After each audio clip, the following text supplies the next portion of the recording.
నువ్వు హీరోవే. ఈ కాలనీలో ప్రతి ఇంటి బయట మామిడి చెట్లు ఉన్నాయి. ఎలాగైనా మామిడికాయలు మనం తీసుకొని బయటకు వెళ్ళాలి.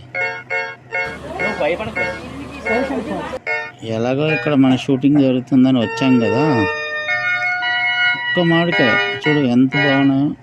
ఒక్క మామిడికాయ ఎలాగైనా మనం కొట్టుకుపోవాలి. ఒకటి కదా, నేను కార్లో ఒక 10-15 మామిడికాయలు బ్యాగులు తీసుకొని పోవాలి. ఆ సంవత్సరం సరిపడా ఇంట్లో చట్నీ పెట్టుకోవచ్చు ఆ మామిడికాయలతో. ఏమంటారు?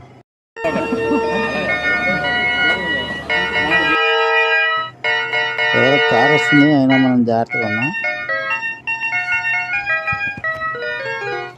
అమ్మో, ఎన్ని చెట్లు, ఎన్ని మామిడికాయలు. ఉగాదికి ముందే ఎన్నో కాసాయి.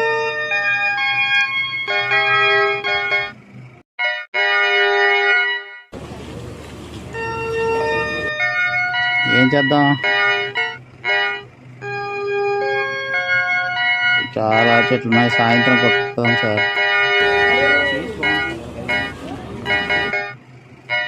అన్ని అన్ని అన్ని మామిడికాయలు తీసుకోవాలి. ఈ కాలనీలో ఎన్నో మామిడికాయలు ఉన్నాయి, కానీ అన్ని మామిడికాయలన్నీ పెద్దగా అయిపోతే బాగుంటుంది, తినడానికి కూడా బాగుంటాయి. ఒక వారంలో మొత్తం కాయలు తెంపుకోవాలని ప్లాన్లో ఉన్నాం మేము. మీకు చెప్తున్నాం.